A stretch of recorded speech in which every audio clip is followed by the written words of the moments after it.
going to introduce Kim Gesper from LifeSpring. You're back. I got to slide back in. So I got to stall. I have stall. Yeah, stall, entertain, okay, etc. Best of Rob. So she is. She was. I had our counselors attend a professional development every quarter or so. It's usually through IUS. They get some type of speaker, and this is where I first heard about Kim and her talk on anxiety. It was very helpful for them. And they do this sort of stuff for a living. They sit down, they listen to kids, issues, problems that they have. These are very simple strategies that they have. And so we're now finding out that the things that we always sort of thought do well in combating anxiety really do work. I mean, simple things like breathing exercises, finding something that you like to do. All of those things are good for us. Now, another thing that we've done in schools is that it used to be, probably back when many of you went to school, I'm going to say that many of you out here are similar age to me, is that administrators and teachers focused mainly on teaching and learning. Okay, and that's what John Marsh would say. John Marsh would tell me, he says, Rob, you need to focus. If you focus on teaching and learning, the discipline, on all that other stuff, the mental health, that's going to take care of itself because you're going to be focused and kids are going to be successful in school. And I think to a large extent that is true, okay, but you now have the social and emotional aspect of school that is so important with the mental health specialists and all of that. And that's why we've gone to great lengths, partnering or getting a Lilly grant to fund the mental health specialists that we now have in the building. Actually, we're having a new one we'll introduce later on this evening. And so that's been a real benefit to us.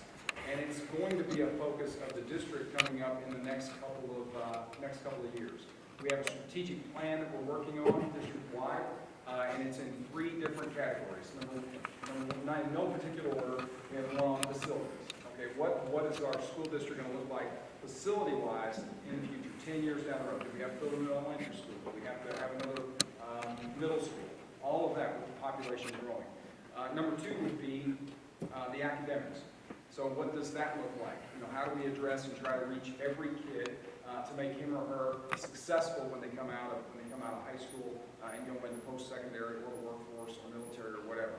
And then the other part, which is probably I would say maybe the most extensive, would be the social emotional. What are we going to do to make the environment conducive to learning and to treat maybe the mental health of our students? And we're doing lots of things here at FC for that.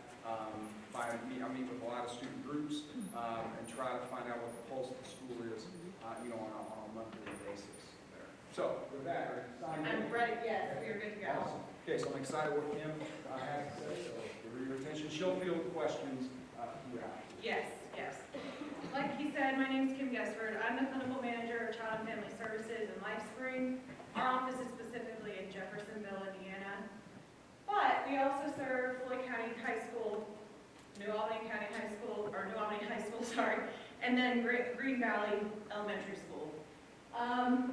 So, it's a pleasure to be here. Sorry, I'm trying to catch my breath after all those stairs really quick. It's a pleasure to be here. Thank you for letting me come here. I'm hoping this can be really helpful to you. Hopefully this is not all repeat information from what you might have found. And some of it can be really helpful for you to support your children or other people as much as possible. So,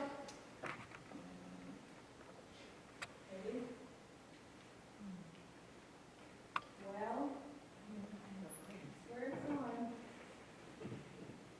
Maybe.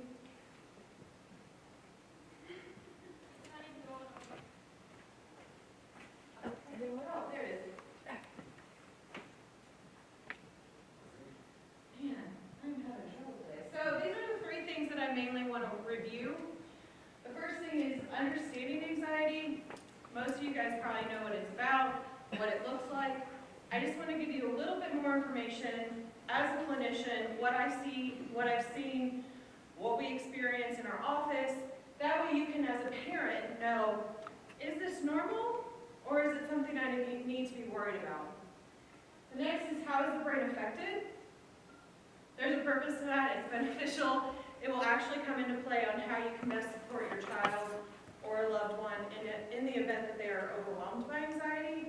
And then strategies that you can do as a caregiver in order to support your child or loved one when they are really anxious. So let's first go over what do you need to know. The first thing is anxiety is normal. We have to have it. If we didn't have it, you wouldn't be sitting here. If we didn't have it, we couldn't stay safe. Way back when we had to worry about like woolly mammoths and bears chasing after us, it's what kept us alive because it activates the fight or flight within your brain. So if your child has anxiety at times, it's normal. It's actually a good thing. You actually should be more worried if your kid never gets anxious ever in their entire life. This is how we stay alive and how we maintain safety. For example, if your kid, when they were really little, couldn't find you in the store, what do? You can say it out loud. They panic. They're like, oh, I need to find my mom. Where is she? Where's my dad? Where's my grandma? I don't know where they're at. That's the anxiety going off in your brain. That's fight or flight activated. It needs to happen. But it can become a problem, which we'll get to.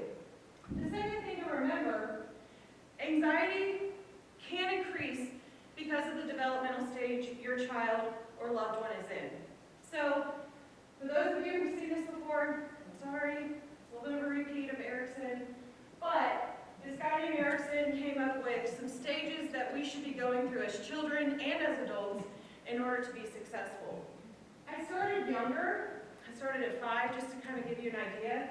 But from 5 to 12, children are learning how to do things on their own. That's why children can be really annoying, because you're like, here, just let me tie your shoe. And you're like, just let me tie your shoe, I'll do it faster. And they're like, no, I want to do it. That's why. That's why when kids are trying to do something and they don't do it fast or well, and you're like, just let me do it, this is why. They're trying to figure out how to be successful, how to be industrious in this world. So if you think about it, why would this cause anxiety? Well, if I'm at school and I'm trying to play kickball, and I'm not really good at kickball, but Joe over here is really good at kickball, I'm going to constantly compare myself of why can't I be as good as Joe? Why can't I be as good as Sally in art? And so that naturally, that developmental stage, naturally increases your anxiety because you are comparing yourself to your peers.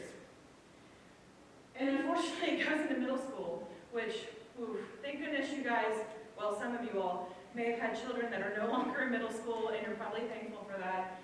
But that's what's going into middle school, why they're comparing, why they're questioning, why they're going, why am I not as good as this person? Before 5 years old, they don't care. They think they're the best artist. They think they're the best kickballer. They're the best at everything. And then at 5, they start noticing, maybe I'm not. Then, which, whoever thought this was a good idea, then you go into 12 to 18, which is right in the heart of middle school. All those hormones, all those changes, puberty's happening. It is terrible, terrible. And then you're going to question who you are. Neat, because that's what you guys love and adore about your children. And so this is when they're going to sit here and go, who am I in this world? What does it mean to be me? What does it mean to be a part of this family? What does it mean to be a part of this friend group? What do I like? What do I not like? What do I value? What do I not like to value? This is also when they're separating from the family. And so before 12, they're kind of looking to their family. They may go to you for advice. And then as they start going into middle school and high school, they're looking to their peers. This is why a lot of times they go into a little rebelliousness, because they're going, oh, you like this? Yeah, I don't like that. Because they're trying to figure out who they are. They're trying to separate from the family, but also figure out who they are in this world. Which, neat for middle school, neat for high school. And so that obviously provides a lot of opportunity to be anxious, because they don't know who they are, and they don't know what they like, and they don't know which group they should fit into, or what they should do, or who they should like, or who they should date, or who they should whatever. And so naturally, that's going to increase their anxiety. And then some of you who have older teens, 18 to 40, I didn't realize it was 40, I was thinking 20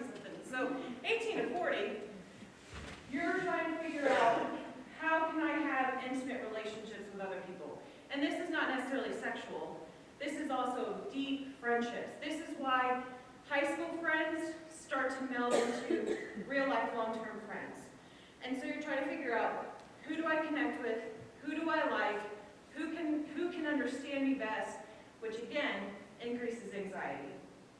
And then, on top of that, society has changed. So I like to believe that I'm not that far away from the current high schoolers, but then the other day when I was talking to a client, I was like, oh, I was in middle school 20 years ago. That sounds really weird. But life changed a lot in 20 years. So I'm 32, and I was in high school 14 years ago, and it's like a lifetime.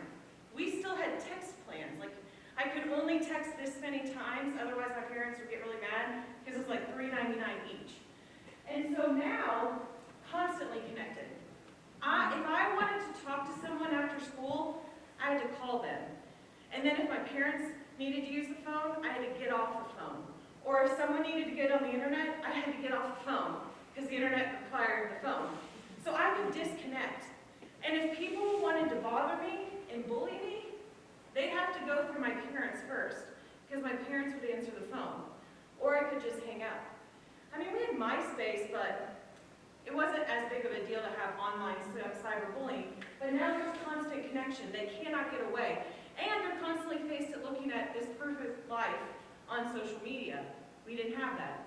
No one puts their negative things on social media. They put the good things, so they're able to see the Snapchat stories and the Instagrams and go, why can't I be as good as them?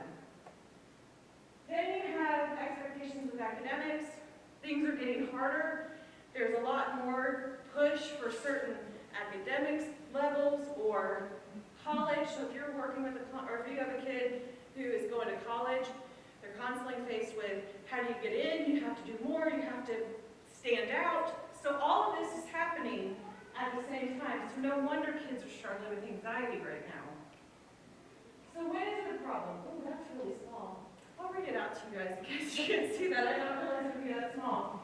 So here are the typical symptoms of anxiety that you can probably come up with. And mind you, there's a lot of different types of anxiety disorders. The one that most people think about is generalized anxiety disorder, which is where you worry about everything. But these are symptoms to kind of keep an eye out that may be beyond what you normally think your kid with anxiety would look like. So you have nervous behaviors, biting their nails, shaking their legs. Picking at scabs is actually one that can show a nervous behavior. Then you have repeated questions. Most people think that's just annoying. Oh, my kid's trying to annoy me. But if they're constantly going, what are we doing? When are we going there next?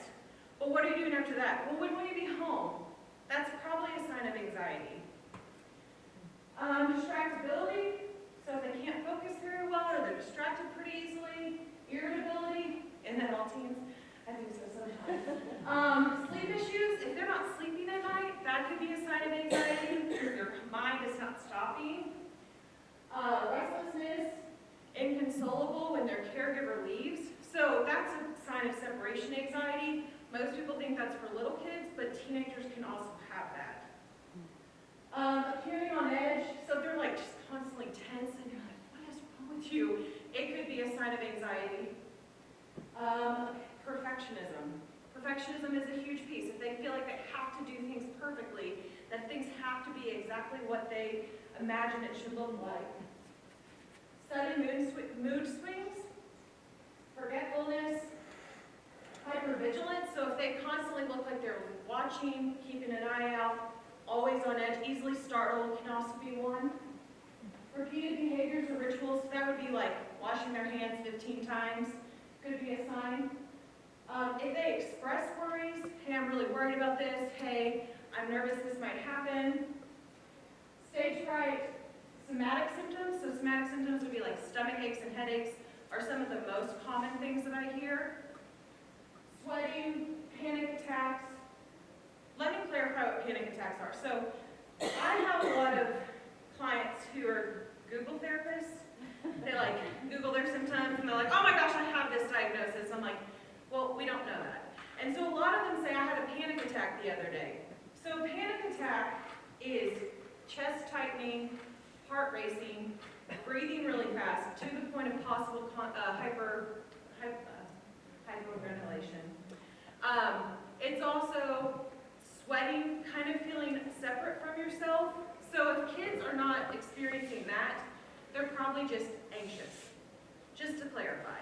So if your kid is like, I feel like I'm dying, that's probably a panic attack, because you literally feel like you're having a heart attack, or what you think a heart attack would feel like. Tantrums, excessive shyness, and rumination. So rumination is chewing over the same thought over and over again. So they just constantly talk about the same thing. But you said here's an example. You said we were getting McDonald's afterwards. But why are we getting McDonald's? You said we were getting McDonald's. That's probably them being anxious about something. So, quick question. What does restlessness, distractibility, and what other one? Forgetfulness, well, restlessness and distractibility, what does that also sound like? ADHD, yeah. So a lot of times people mistake anxiety for ADHD. So just keep an eye out. If your kid seems really lacking in concentration, but they're also talking about a lot of worries, there could be a possibility. Now, it is not your job to diagnose your child. Do not feel responsible. But if you have a question, you can always go pursue some therapy, and they can kind of filter out what it might be. But sometimes ADHD is actually anxiety. So let's talk about the brain. So I'm going to show you a little thing that we talk about in my sessions sometimes. So the brain is, for the sake of therapy, is a lot of times broken into 3 parts. It's called the triune brain. And so when I'm talking about this with parents, I sometimes use a hand motion where the survival brain, where they say the basic reptilian brain, is your wrist and your hand. And then the limbic system, or the emotional brain, is your thumb. And then your fingers are the cortex, which is the thinking brain. The neocortex is what it says up there. And so, to give you some idea of what this looks like, the basic survival brain, its whole purpose is to keep you alive. So it's in charge of heart rate, it's in charge of breathing rate, temperature, blood pressure, all of that stuff. The limbic system is the emotional part of the brain. This is how we make connection to each other. This is how we make connection to animals. Because animals also have, well, not all animals. Dogs have this.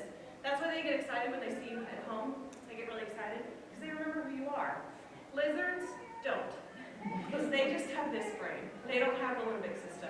So lizards, you know what, if you have a lizard and you think they get excited to see you, keep thinking that. It's okay. But really they don't. Because they don't have the limbic system.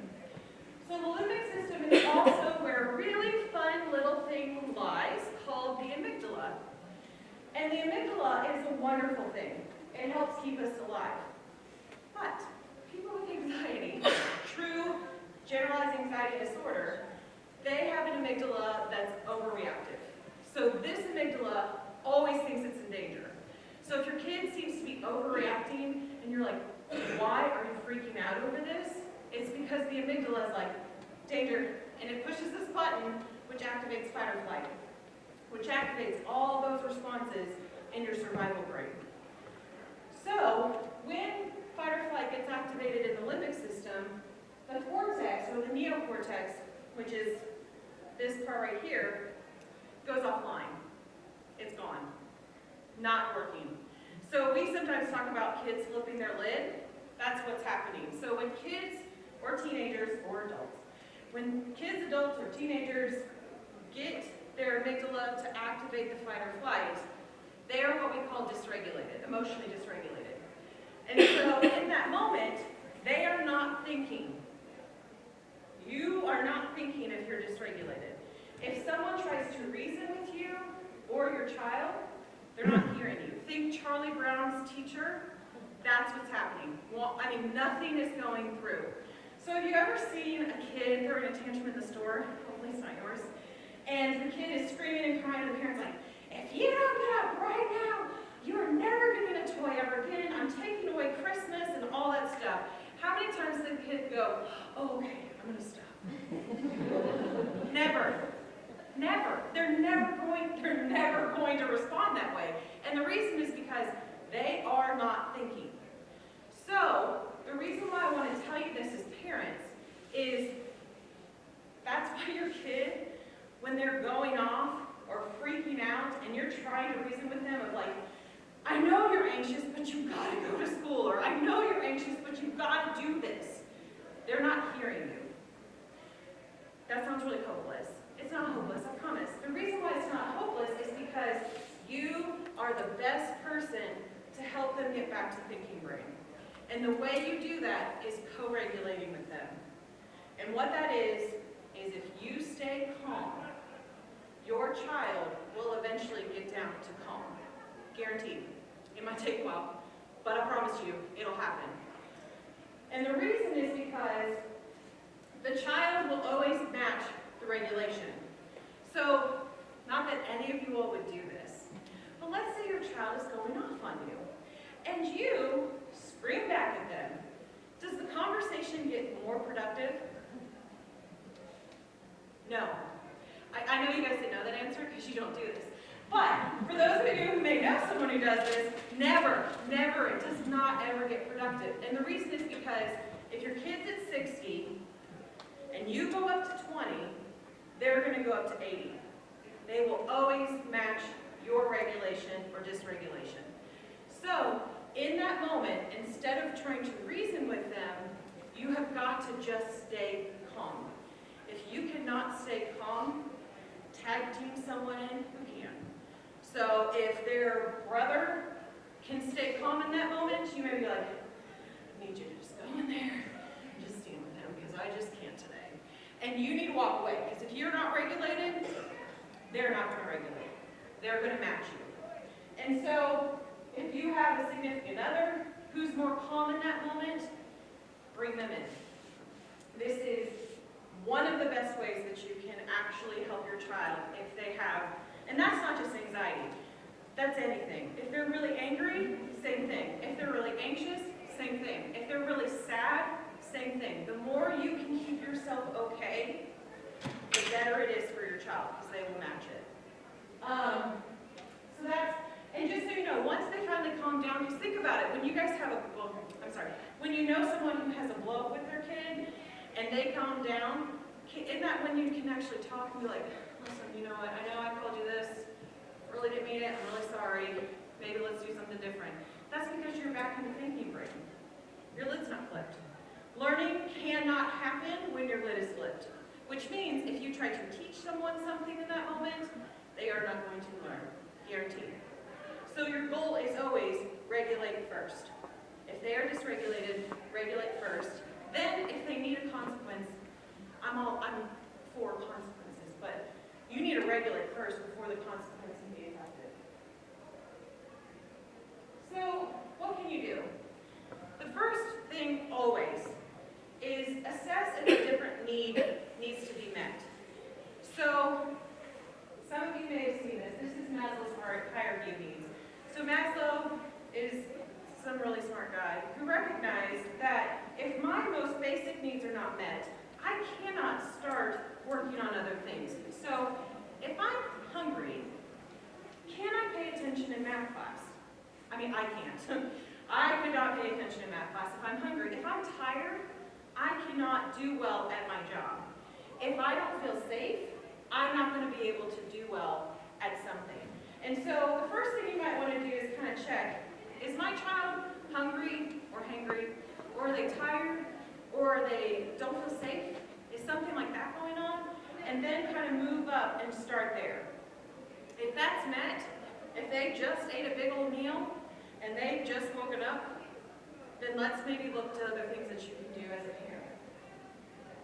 So here are some mindfulness techniques. Mindfulness is kind of a big buzzword going around in the therapy world, and the reason is because it works. So there's a lot of research behind this, and so one of the things, let's say your kid is really dysregulated, this can help them get back to regulation as well, in addition to you being regulated. The first thing is grounding. So grounding is where you kind of bring yourself back to the present. So if I'm really anxious, I'm in my anxiety spiral. I am not in present time. So one of the things that we do is, we call it 5, 4, 3, 2, 1. Actually, I don't really know what people call it. That's what I call it. And so what I would have my clients do is say, what are 5 things you see, 4 things you hear, 3 things you can feel, 2 things you smell, 1 thing you taste. If that's too much, do like I Spy. I know that sounds really cheesy, but what you're trying to do is bring them back to present. What's going on in front of you? Putting their feet on the floor is really helpful. Make them notice their toes, notice their feet, notice the shoes that are on the floor, notice how firm the floor feels. So what you're doing is you're trying to bring them back to the present time, not be in their anxiety spiral.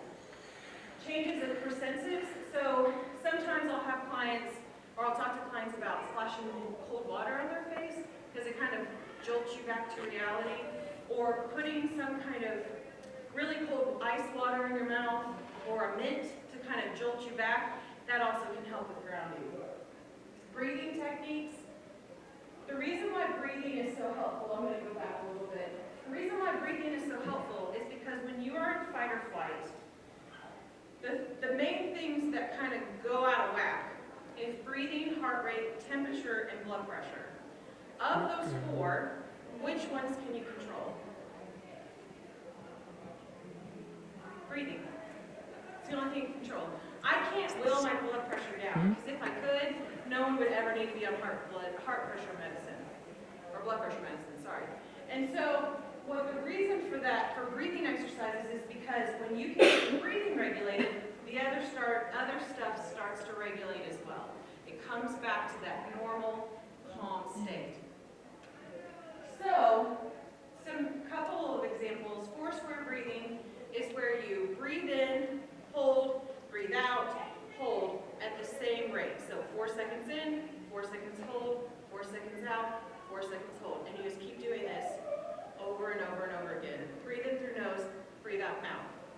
Diaphragmatic breathing. So for like my really, really, really little kids, I'll have them blow up their belly like a balloon, because you don't want it to be chest breathing, you want it to be diaphragmatic breathing. So like people who sing, they already do this, and so you actually blow up your belly. So sometimes I'll have them blow bubbles, because you have to slow down your breathing to blow bubbles, or sometimes you have like this toilet paper roll where there's like streamers out the end, and so they do dragon breathing. So like there's different ways where you can do that. Probably your 18-year-old will not want to do that, but that's an example of just making sure that they're breathing from their belly and slowing it down. And then pursed breathing is where you actually purse your lips, and it requires you to kind of slow down your breathing a little bit more. Because what will happen if my breathing increases, it might cause me to hyperventilate, which will then make me go into panic. And so we don't need that to happen. So slowing the breathing down helps that out a lot. Relaxation. So sometimes I'll kind of go over this in sessions too, where we do some progressive muscle relaxation. So starting at your head and going down to your toes, you kind of notice where your tension is, and you can either tense up your muscles and then let go, or you can just let go of tension if you notice it enough. A lot of times in yoga, they do this. They just may not call it that. Light beam is kind of the same thing, except you imagine a light beam kind of going down your body and noticing where you have tension and letting it go. And then visualization. So this is where you would actually have them visualize a really calm place for them. So I used to play basketball in high school. So sometimes when I'm trying to like relax, I'll imagine myself shooting free throws, because it's a repetitive behavior, and I can just watch myself do that over and over again, and it gets really boring, but it calms me down. So that's something else that you can do as well. And then the very last thing, seek out services. I know the idea of therapy can be really scary for people. I know there's still stigma out there that therapy is for people who are crazy, who are weak, who are whatever, but, and it's not just because I'm a therapist, but I really, really believe in the power of therapy. Your kids don't always want to talk to you about what's going on, but the positive thing is in therapy, they can talk about things, they can process things with someone who has no emotional involvement in the situation, and they have a level of confidentiality. I'm going to actually introduce someone. Hannah, if you could please stand up. Hannah Berno is actually going to start December 9th here at Floyd Central. She's going to be a therapist to cover the school. If you're interested in possibly having her as a therapist or having your child go to her for therapy, who do they need to speak to for that? The counselor. Okay, go to your counselor, your child's counselor for that. Thank you. So she'll be starting December 9th. She's moving from a different program and has to kind of settle up with those clients first. So this is also another thing that you as parents can utilize as well. So in case any of you guys have seen this before, sorry, but this is called the CBT triangle. So CBT stands for Cognitive Behavioral Therapy, and basically what it is how are thoughts and behaviors connected? And so this is a very basic description of what this is, and I actually use this with my clients in session. So what CBT theorizes is that every situation, a trigger happens, something happens in our lives. We have a thought about it, which then leads to an emotional reaction, which then leads to a behavior.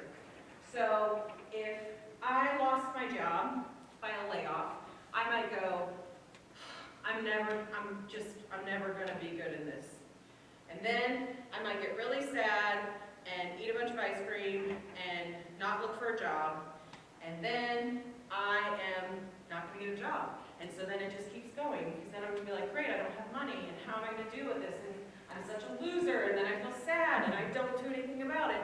And the cycle can keep going. So what a lot of times we talk to clients about is there's two main places you can really intervene. The first one is in between feelings and behaviors. But that requires really good coping skills. Because I don't know about you all, but there are times where I may be so mad, so sad, so anxious that I don't want to use a coping skill. I don't feel like it. I know I should, but I don't really care. And so I'm just like, yeah, we're just going to do this terrible decision. And so the better place to intervene is actually in thoughts.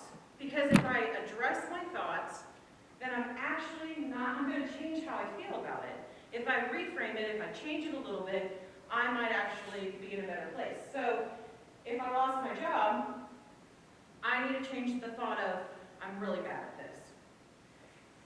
And the way to do that is to ask three main questions. Is it rational? Is my thought that I have about this rational? And so the two questions you need to actually, to go further, it's not just is it possible, it's also is it probable? Because it's technically possible for me to go to the store, buy a lottery ticket, and win. So if I chose to quit my job, that would be really irrational because the probability is very low. So you have to ask yourself, is it possible, probable? If it's not, then you need to go on to the next question too. Is it accurate? Do I know for sure this is going to happen? Or do I know that this is absolutely true? And then ask yourself, is it helpful? I promise you, it's almost never going to pass, is it helpful? It might pass the first two, but helpful, it's probably never going to pass if it's an anxious thought. And so, if it doesn't pass all three, you got to change it to something that's rational, accurate, and helpful. So, my example of losing my job, instead of going, I'm terrible at this, I might need to change it to, I could find another job. Because rationally, I could find another job. Accurately, with the current job stuff, I could probably find another job. And it's much more helpful to think, I can find another job than I'm terrible at this. So it passes all three of those. So if I think I can find another job, I might feel hopeful instead of really sad or disappointed or embarrassed. And then if I'm hopeful, I'm more likely to go job search, which means I'll probably get a job, which then means I'll have really good thoughts and be like, yes, I'm doing awesome. And then I feel happy, and then I go to my job on time, and I do really good work, and then I get promoted, and then I'm like, yes, I'm even more awesome. And it can spiral in a much different place than before. Now, I will preface this. This does not happen overnight. Not at all. This takes a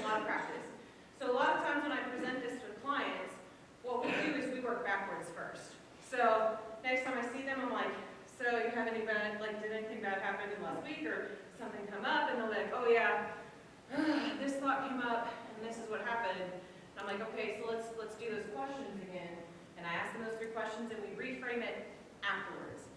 Because the hope is the more they get into the mindset of being aware of their thoughts and understanding those questions, they can finally do it in the moment. Now you as a parent, if you have a decent relationship with your child, could ask these questions.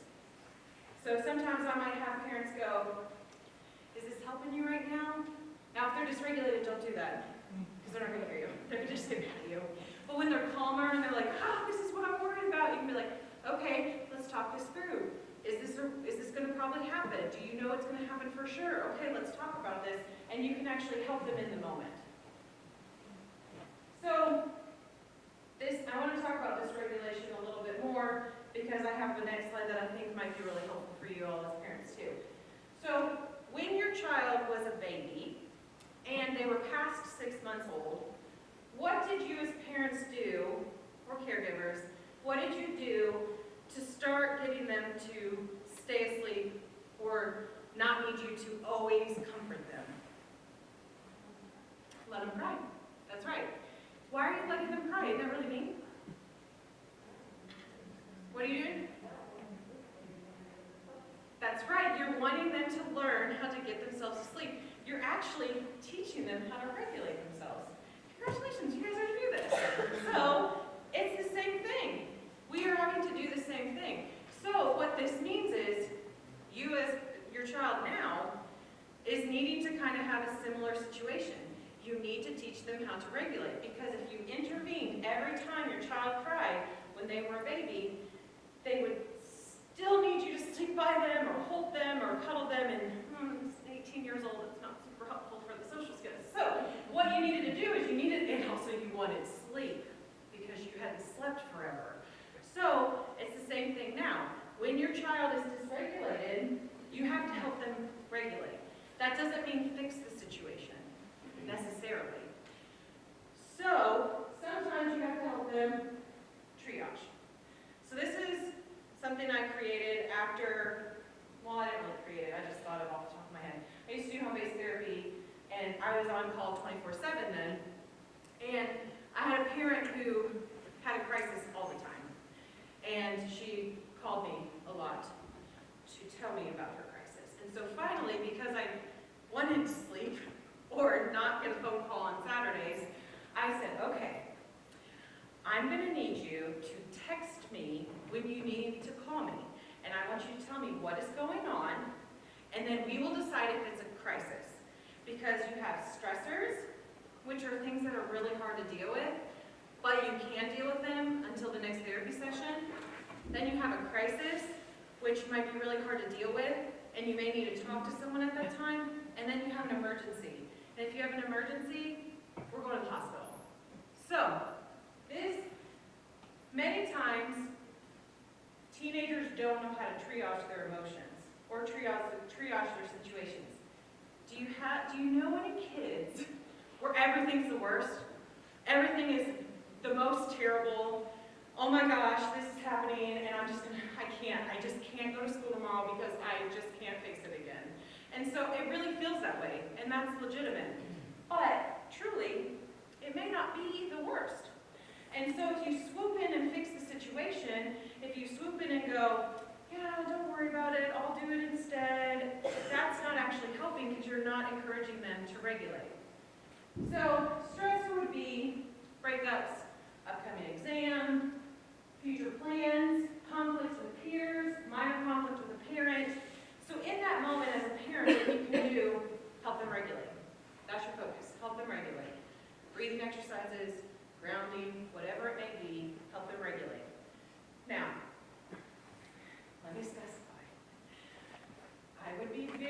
It's very important for you to watch what you say in this moment, because the last thing you want to do is go, well, according to the presentation the other day, this is not a crisis, and so we're not doing anything about it. You need to just get over it. I mean, you wouldn't say that, but don't tell them what it is. Don't be like, no, you're wrong, because then they're never going to talk to you again about anything that's stressful. moment is to go, okay, this is probably a stressor. Let me help them regulate, because probably when they regulate, they're going to be fine. So help them regulate, let them know, you know what, you seem really overwhelmed. I can understand why you're overwhelmed. Validation is wonderful. I can tell you're really upset. I'm sorry you feel upset. You have a lot going on. Yeah, I can't blame you for being so overwhelmed. And then go, how can I help? Do you want me to help you do breathing? Do you want to help you ground? What do you want me to do? And remember in your mind, this probably isn't a crisis, and once they calm down, they'll probably be okay. Sometimes it's helping them ride the wave of the emotion. The next thing is a crisis. This would be a recent traumatic event, death of a loved one that's incarcerated, or an illness of a loved one. These are big things. These are things that even the most stable child or adult probably couldn't easily handle. So in that moment as a parent, help them with regulation. Regulation's always the goal. Every single time, no matter what, it's always going to say help them regulate. You can help them process or vent. If they're really overwhelmed, let them process, let them vent, make sure you're staying regulated yourself. And then I would really encourage seeking out therapeutic services, because crises are really big things that not many people can handle without help.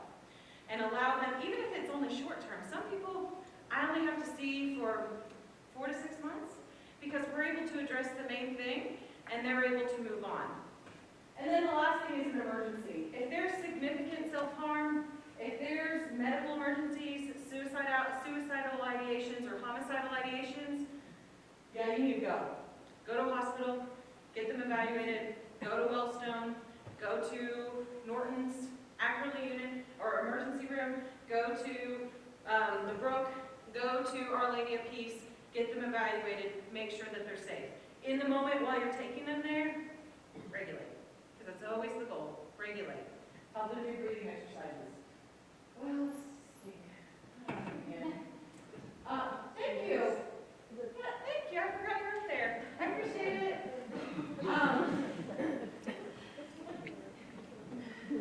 Wait, how did you do this last time?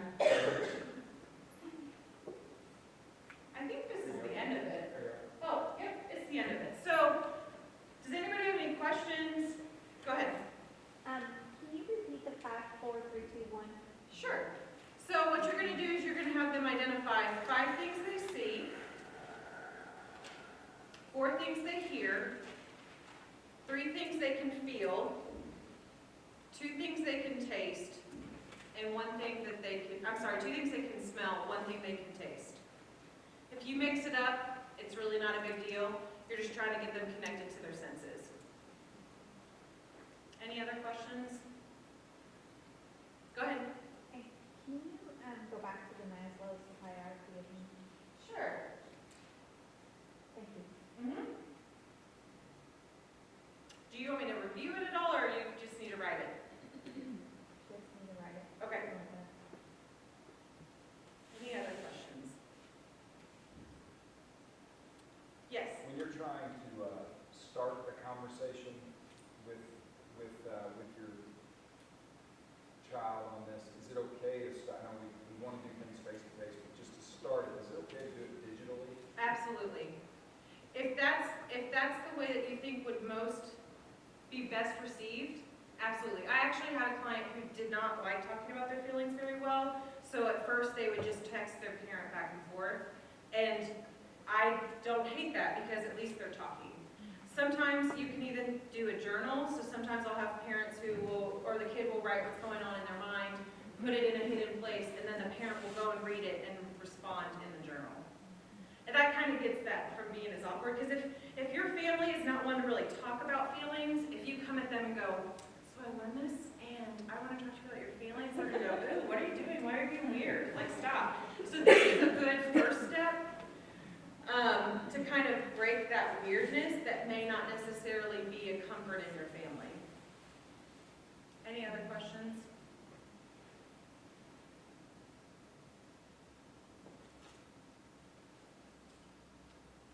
Okay.